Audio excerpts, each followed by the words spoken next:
Sir আমাকে কৌশলে রুমে নিয়ে গেল এবং রুমে নিয়ে দরজা লাগিয়ে দিল।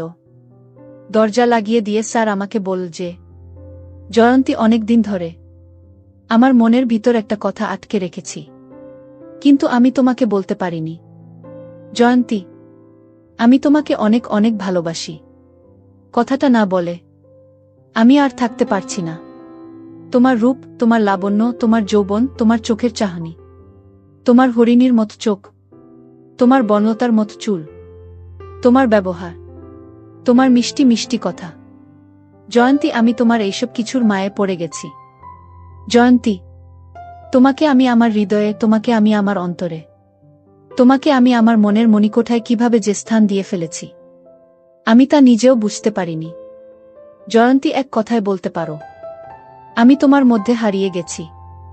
জয়ন্তী, আমি যখন তোমার চোখের দিকে তাকাই তখন আমার কাছে মনে হয় আমি তোমার চোখের ভাঁজে হারিয়ে গেছি। স্যারের মুখ থেকে এই রকম কথা শুনে বন্ধুরা, আমি আর নিজেকে ধরে রাখতে পারলাম না। তারপর আমি স্যারের কথায় হলে, স্যার নির্জন রুমে স্যার মিষ্টি কথা বলে স্যার আমার সাথে এমন কিছু করছিল তাতে আমার দম বন্ধ হয়ে। বন্ধুরা, গল্পটি অনেক অনেক ইন্টারেস্টিং। আশা করি তোমরা পুরো গল্পটি শুনলে অনেক মজা পাবে। তবে বন্ধুরা, তোমাদের নিকট আমার ছোট্ট একটি অনুরোধ, তোমরা দয়া করে আমার চ্যানেলটিকে সাবস্ক্রাইব করে আমাকে সাপোর্ট করবা। হ্যালো বন্ধুরা, আমি অনন্ত। আমি বাংলাদেশের ঢাকায় বসবাস করি। আমার বর্তমান বয়স 30। বন্ধুরা, আজকের গল্পটি আমার জীবনে বাস্তব একটি গল্প। তখন আমার 20 কিংবা 21। পাবলিক বিশ্ববিদ্যালয়ের নতুন একজন ছাত্র। ভাবছি আমার বাবার পারিবারিক অবস্থা ভালো না, নিশ্চয় আমাকে একটা কিছু করতে হবে। ভাবতে ভাবতে আমার এক বন্ধুর নাম সৌরভ, তাকে ফোন দিলাম। বললাম, সৌরভ বন্ধু, দেখতে দেখতে তো ইন্টারমিডিয়েট পরীক্ষা দিয়ে বিশ্ববিদ্যালয়ে চান্স পেয়ে ভর্তি হয়ে গেলাম। তুই তো জানোস আমার বাবার পারিবারিক অবস্থা খুব একটা বেশি ভালো না। বাবা আমাকে পড়ালেখার খরচ দিতে অনেক হিমশিম খাচ্ছে। আমার বাবা সামান্য একজন দোকানদার। আমার বাবার উপর আমরা পুরো পরিবার। বাবা আমাদের পড়ালেখার খরচ দিতে অনেক কষ্ট হয়। এখন বন্ধু, আমি একটা চাকরি অথবা অন্য কিছু করে যদি আমার খরচটা চালাইতে পারতাম তাহলে আমার ক্ষেত্রে খুব উপকার হতো। কি করা যায় বন্ধু? একটা উপদেশ অথবা একটা পরামর্শ দাও। আমার কথা শুনে আমার বন্ধু সৌরভ কিছুক্ষণ ভাবল। ভাবার পরে বলল, অনন্ত, এই মুহূর্তে আমার কাছে কোনো কিছু নেই। Part time job, full time job অথবা আদার্স কিছু, কিন্তু একটা অপশন আমার কাছে আছে। সেটা হচ্ছে তুই যদি একটা টিউশনি ধরস তাহলে তোর পড়ালেখার খরচ সবকিছু হয়ে যাবে। আর আমার জানা মতে একটা ভালো ফ্যামিলি আছে। সম্পর্কে আমার চাচি লাগে। চাচির মেয়ের জন্য একজন প্রাইভেট শিক্ষক খুঁজছেন। আজকে সকালেও চাচি আমাকে বলেছিল, সৌরভ, আমার মেয়ের জন্য একটা ভালো প্রাইভেট শিক্ষক দেইকো তো বাবা। আমি বললাম, ঠিক আছে চাচি, আমি দেখব নে। আর তুই আমার বন্ধু মানুষ, তোর যে মেধা, তোর যে রেজাল্ট, সবকিছু দেখলেই আমার মনে হয় চাচি তোকে তার মেয়ের জন্য প্রাইভেট শিক্ষক হিসেবে নিযোগ দিতে দ্বিধাবোধ করবে না। আমি আমার বন্ধু সৌরভকে বললাম, বন্ধু, যদি তোর মনে হয় সেখানে প্রাইভেট পড়ালে আমাকে মোটামুটি ভালো একটা অ্যামাউন্ট দিবে, যা দিয়ে আমার পড়ালেখার খরচ চলবে, তাহলে আমি তোর প্রস্তাবে রাজি। তারপর বন্ধুরা, আমার বন্ধু সৌরভ তার চাচির কাছে আমার ব্যাপারটা বললে। তার চাচি আমাকে দেখতে চায়। তারপর বন্ধুরা, আমি তার চাচির কাছে আমার বন্ধু সৌরভের সহযোগিতায় গেলাম। তার চাচি আমাকে দেখে, আমার রেজাল্ট দেখে খুব পছন্দ হলো এবং তার মেয়ের জন্য প্রাইভেট শিক্ষক হিসেবে আমাকে নিযোগ করল। পরের দিন থেকে আমি প্রাইভেটে প্রথম দিন যখন গেলাম তখন আমার বন্ধুর চাচাতো বোনকে দেখে আমি ফিট খেয়ে গেলাম। এত সুন্দর মেয়ে আমার জীবনে কখনো দেখি নাই। পুরো ইন্ডিয়ান নায়িকা, স্মার্ট স্লিম বডি, একদম ফর্সা চেহারা। চোখগুলো আমার কাছে মনে হয়েছিল যেন ফুটল চেরা আঁকি।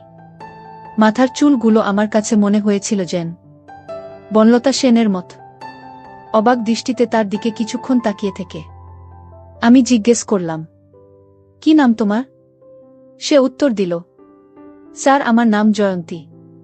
আমি বললাম, বা জয়ন্তী, তোমার নামটা তো অনেক সুন্দর। তোমার নামটা যেমন সুন্দর, তুমিও এমন সুন্দর। জয়ন্তী আমার কথা শুনে একটা মুচকি হাসি বলল, স্যার আপনি অনেক রসিক মানুষ, আপনি অনেক মজার মানুষ।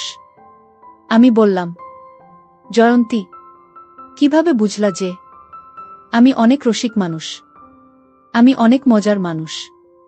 জয়ন্তী বলল, স্যার আমি অষ্টম শ্রেণীর ছাত্রী। আমার বয়স মোটামুটি কম না, তারপরও আমার ভেড়ে ওঠা, আমার বর হয়ে ওঠা সবকিছুই আধুনিক পরিবারে।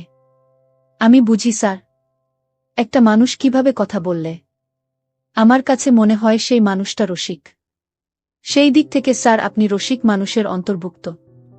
অষ্টম শ্রেণীতে পড়ুয়া একটা ছাত্রীর কথা শুনে আমার মাথা ঘুরে গেল। একটা ছাত্রী এত বিচক্ষণ শক্তি দিয়ে রসিক মানুষ বের করতে পারে, আমার জানা ছিল না। যাই হোক বন্ধুরা, অবশেষে পরিচয় পর্ব শেষ করে আমি আমার ছাত্রী জয়ন্তীকে প্রাইভেট পড়াতে শুরু করলাম। সেদিন ছিল প্রথম দিন।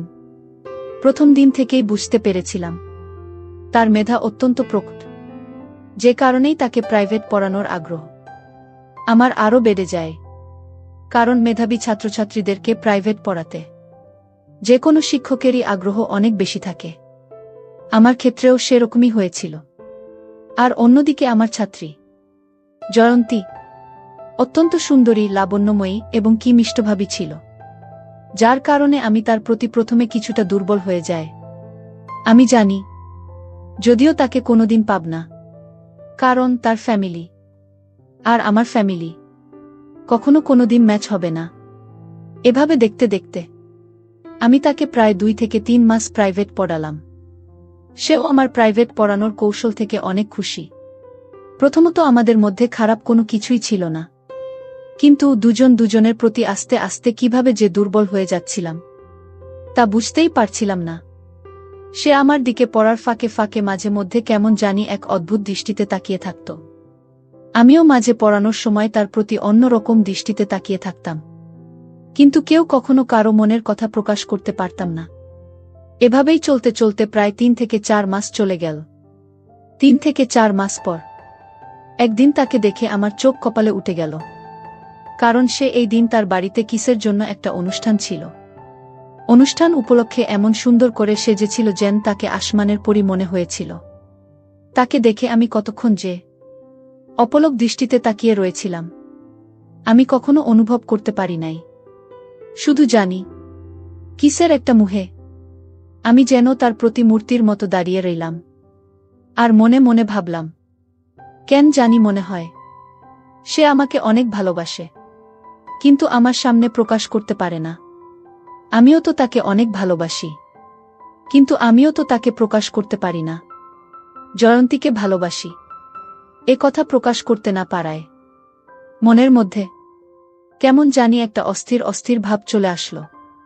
মনে মনে ভাবলাম, আজকে আমি আমার মনের কথা জয়ন্তীকে কৌশলে বলে দিব, পরে যা হবার হবে। কারণ আমি যদি আমার ভালোবাসার কথা জয়ন্তীকে না বলতে পারি, তাহলে আমি তাকে পাবো কি করে? অনুষ্ঠানের মধ্যে বড় মজলিসে হঠাৎ আমি লক্ষ্য করলাম যে জয়ন্তী হেসে হেসে আমার দিকে আসছে। আমার দিকে এসে আমাকে বলল, কেমন আছেন স্যার? কখনো আসলেন? আমি বললাম, এই তো মাত্র এসেছি। তারপর আমি বললাম, জয়ন্তী তোমাদের বাসায় আজকে মনে হয় কোনো একটা অনুষ্ঠান আছে, তো তোমার সাথে আমার কিছু কথা ছিল। যদি তুমি আমাকে আজকে একটু সময় দিতে, তাহলে হয়তো আমি আমার কথাগুলো বলতে পারতাম। জয়ন্তী বলল, কোনো সমস্যা নাই স্যার, আপনি বলেন কখন, কোথায় আপনাকে সময় দিতে হবে। আমি বললাম, জয়ন্তী আমার একটা ফ্রি জায়গা লাগবে, যাতে করে তোমার সাথে আমি মন খুলে কথা বলতে পারি। জয়ন্তী বলল, ঠিক আছে স্যার, কোনো সমস্যা নাই, আমাকে কোথায় যেতে হবে সেটা বলুন। আমি বললাম, জয়ন্তী চলো তোমার রুমে যাব। সেখানে আমি তোমাকে আজকে কিছু কথা বলবো, যে কথাগুলো আমার মনের ভিতর শুধু ঘুরপাক খাচ্ছে, তোমাকে বলতে পারছি না। তারপর ভরা মজলিস থেকে স্যার আমাকে কৌশলে আমার রুমে নিয়ে গেল এবং রুমে নিয়ে দরজা লাগিয়ে দিল। দরজা লাগিয়ে দিয়ে স্যার আমাকে বলল যে, জয়ন্তী, অনেক দিন ধরে আমার মনের ভিতর একটা কথা আটকে রেখেছি, কিন্তু আমি তোমাকে বলতে পারিনি। জয়ন্তী, আমি তোমাকে অনেক অনেক ভালোবাসি। কথাটা না বলে আমি আর থাকতে পারছি না। তোমার রূপ, তোমার লাবণ্য, তোমার যৌবন, তোমার চোখের চাহনি, তোমার হরিণীর মতো চোখ, তোমার বনলতার মতো চুল, তোমার ব্যবহার, তোমার মিষ্টি মিষ্টি কথা। জয়ন্তী, আমি তোমার এইসব কিছুর মায়ে পড়ে গেছি। জয়ন্তী, তোমাকে আমি আমার হৃদয়ে, তোমাকে আমি আমার অন্তরে, তোমাকে আমি আমার মনের মণিকোঠায় কিভাবে যে স্থান দিয়ে ফেলেছি, আমি তা নিজেও বুঝতে পারিনি। জয়ন্তী, এক কথায় বলতে পারো, আমি তোমার মধ্যে হারিয়ে গেছি। জয়ন্তী, আমি যখন তোমার চোখের দিকে তাকাই, তখন আমার কাছে মনে হয় আমি তোমার চোখের ভাঁজে হারিয়ে গেছি। আমি তোমার প্রেমের আগুনে পুড়ে ছাই হয়ে যাচ্ছি। জয়ন্তী, তাই আমি তোমাকে আমার কথাগুলো না বলে আর থাকতে পারছিলাম না। জয়ন্তী, আমি আমার সব কিছু দিয়ে তোমাকে অনেক অনেক ভালোবাসি এবং আমি আমার ভালোবাসা নিবেদন করছি। জয়ন্তী, প্লিজ, দয়া করে তুমি আমার ভালোবাসা গ্রহণ করো। আমার কথা শুনে জয়ন্তী একটা মুচকি হাসি দিয়ে বলল, স্যার, আপনি যে আমাকে এই কথা বলবেন না, তা আমি আগেই জানি। আমি বললাম, জয়ন্তী, তুমি কিভাবে জানো আমি তোমাকে ভালোবাসি? জয়ন্তী বলল, স্যার, আপনার চোখের ভাষা আমাকে সবকিছু বলে দেয়। আমি এতদিন অপেক্ষায় ছিলাম আপনার মুখ থেকে কখন এই কথাটা আমি শুনতে পাবো বলে। আজকে আমি ধন্য, আপনার মতো একজন মেধাবী ছেলে আমাকে ভালোবাসে কথাটা জানতে পেরে। স্যার, আমিও আপনাকে অনেক ভালোবাসি, কিন্তু স্যার, আপনার আমার ভালোবাসা আমার বাবা মা কখনো মেনে নিবে না। তাই স্যার, আমি শুধু শুধু আপনাকে ভালোবেসে কষ্ট দিতে চাচ্ছি না। আপনি স্যার বিকল্প চিন্তা করেন। আমি বললাম, জয়ন্তী, ভালোবাসা মানুষের জীবনে একবারই আসে, আর তুমি সে আমার প্রথম ভালোবাসা। তোমাকে না পেলে হয়তো আমার অবস্থা খুব খারাপ হয়ে যাবে। তবে জয়ন্তী, তুমি যদি আমার একটা কথা শোনো, তাহলে তোমার আমার সম্পর্ক তোমার বাবা মা মেনে নিতে বাধ্য হবে। আমি বললাম, কি সম্পর্ক? তখন স্যার আমাকে বলল যে, জয়ন্তী, তুমি যদি রাজি থাকো, তাহলে তোমার সাথে আমি এমন ধরনের সম্পর্ক করব যার ফলে তুমি আমার বাবুর মা হয়ে যাবে। তাহলে দেখবে তোমার আব্বা আম্মা এমনিতেই মেনে নিবে। জয়ন্তী, তুমি আমাকে কি ভালোবাসো না? তুমি যদি আমাকে ভালোবাসো, আশা করি তুমি আমার কথাটা রাখবে। জয়ন্তী, আমি তোমাকে চাই, জীবনে মরণে, শয়নে স্বপ্নে, সব সময় আমি তোমার পাশে থাকতে চাই। জয়ন্তী, প্লিজ না করো না, একটু সুযোগ দাও, দিয়ে দাও। তারপর বন্ধুরা একদিন স্যার আমাকে কৌশল করে বাসায় কেউ না থাকায় জীবনের প্রথম বসন্তের ফুলটা ফুটিয়ে ফেলেছিল। তারপর বন্ধুরা স্যারের সাথে আমার আর পারিবারিকভাবে বিয়ে হয়নি, কিন্তু অতীতের স্মৃতিগুলো আমাকে মাঝে মধ্যে খুব কষ্ট দেয়া। যাকে নিয়ে এত স্বপ্ন দেখেছিলাম, যার হাতে সঁপে দিয়েছিলাম জীবনের শ্রেষ্ঠ সম্পদ, সে আজ অন্যের, আমিও আজ অন্যের। বিস্ময়কর পৃথিবী, বিস্ময়কর মানুষ। অর্থবিত্তের কারণে দুটি মন আজ আলাদা, দুটি প্রাণ আজ আলাদা। তবুও দোয়া করি সেই স্যারের জন্য, যে ছিল আমার জীবনের প্রথম ফুলের মালি। বন্ধুরা, আজকে এই পর্যন্তই। গল্পটি যদি তোমাদের ভালো লাগে, তাহলে অবশ্যই লাইক, কমেন্ট, শেয়ার করবা। বন্ধুরা, তোমরা যদি এরকম ধরনের ইন্টারেস্টিং গল্প পেতে চাও, তাহলে দয়া করে আমার চ্যানেলটিকে সাবস্ক্রাইব করে আমাকে সাপোর্ট করবা। পরিশেষে তোমাদের সুস্থতা কামনা করছি। ভিডিওটি দেখার জন্য তোমাদের সকলকে অসংখ্য ধন্যবাদ।